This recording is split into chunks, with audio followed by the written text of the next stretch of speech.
Et maintenant, vous connaissez déjà le nom de la récipiendaire du prix littéraire Émile Olivier. Il est remis cette année à Madame Georgette Leblanc pour son recueil de poésie Amédée, publié aux éditions Personnage. Georgette Leblanc est née en 1977, à Pointe-de-l'Église, dans la région de la baie Sainte-Marie en Nouvelle-Écosse. Danseuse et comédienne, elle invente depuis plusieurs années une poésie du corps.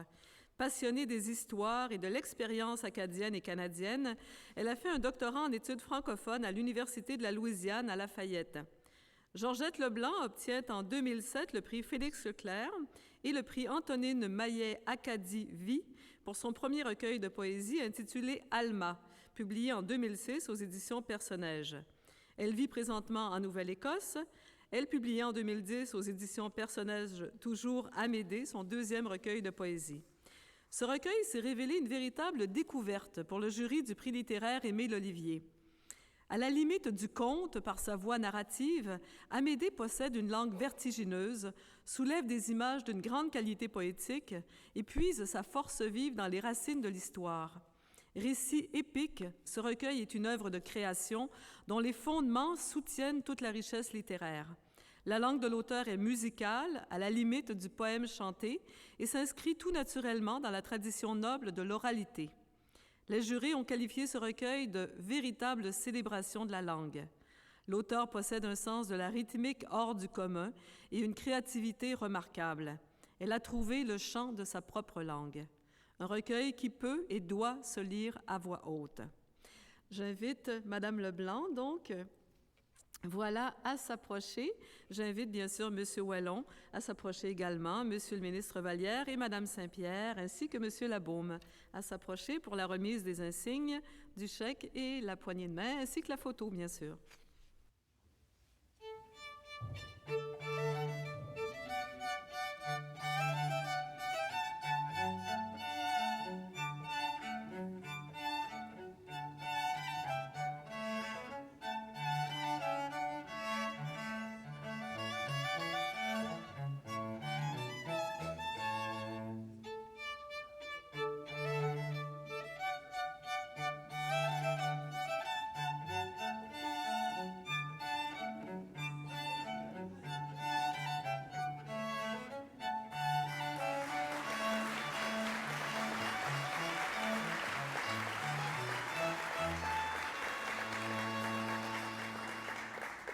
Madame la ministre, Monsieur le ministre, Monsieur le maire, Monsieur le président du conseil, distingués invités, Mesdames et Messieurs.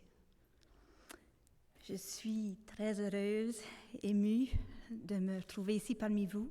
J'accepte ce prix en rendant hommage aussi à Émile Olivier, qui, je pense, se serait peut-être reconnu dans le héros du livre primé. J'ai écrit Amédée d'abord et avant tout pour rendre hommage au son, à cette musique qui m'a attirée en Louisiane. C'est un enregistrement de la famille Balfa qui fut le coup de foudre. Je devais trouver la source de ces voix et instruments, m'y rapprocher. Dans ce son, cette musique, je me sentais à la fois libre et en famille. Dans cette musique, j'étais chez moi. Nous sommes certainement d'accord que la langue est la pierre angulaire d'une culture. Certes, elle est précieuse et riche, mais la langue, c'est d'abord et avant tout une expérience, un élan, un acte de communication. La langue, c'est un son et une chanson qui ne répondent pas toujours aux exigences et aux conventions sociales. La langue, c'est la relation amoureuse primaire. C'est le premier pays. C'est le pays de l'intimité. C'est ce que Amédée apprend. C'est le héros de l'histoire. Au début de l'histoire, Amédée arrive au village en quête d'un pays, d'un endroit où il pourrait finalement être chez lui. Amédée arrive au village esclave de son errance. Amédée se dit que sans pays politique, sans appartenance officielle au village, il ne peut pas avoir de lien au village et donc aucun droit de parole. Grâce à l'amour d'une femme, d'une rencontre avec l'autre, Amédée se retrouve dans son corps et sur terre, entier et complet. Grâce à Rose, Amédée comprit que ce pays, ce paradis tant cherché et souhaité était en lui depuis petit, qu'il n'a qu'à chanter pour se sentir chez lui. Et voilà le vrai pays. Ce chez-soi, ce lieu en soi, ce centre personnel qui fait de chaque personne une entité seule au monde et en même temps dignement présente dans le collectif. Amédée apprend qu'en fin de compte, il peut être à sa place partout. Je souhaite remercier les personnes suivantes.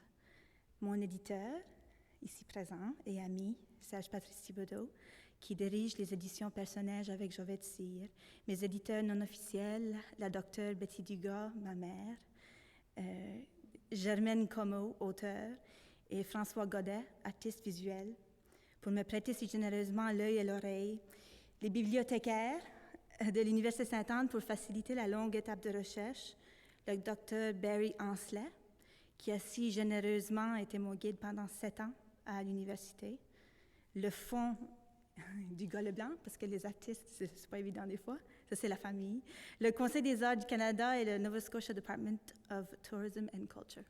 Et finalement, mes 3 co-capitaines, mon mari et auteur aussi, Éric Tribu, et nos filles Eva et Mia, qui ont beaucoup de patience avec leur maman. Merci.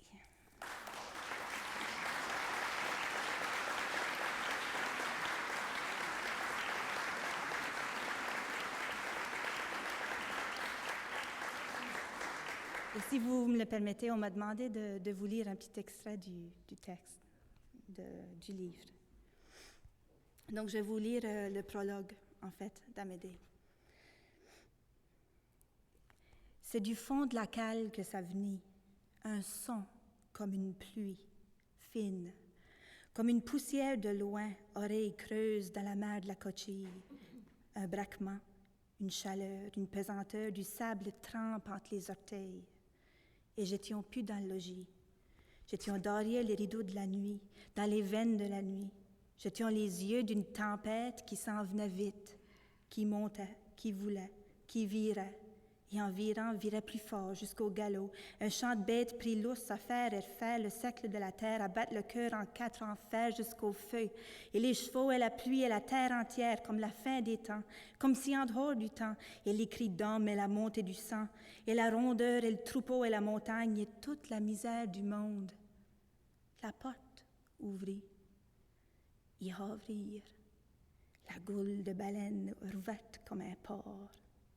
Une présence, des pas de bêtes à 2 pattes, des voix d'hommes en rage, une dispute et un cri.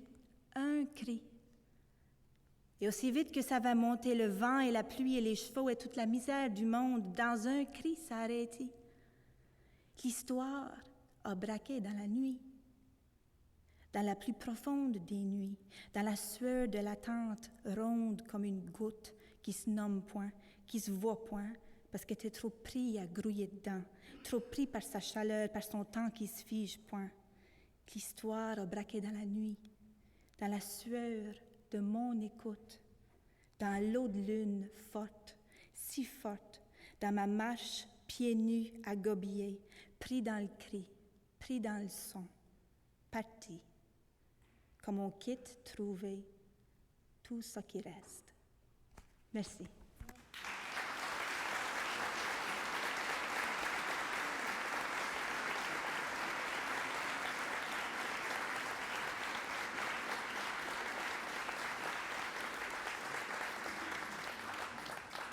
Merci pour cette musique, Georgette Leblanc. C'était vraiment très beau.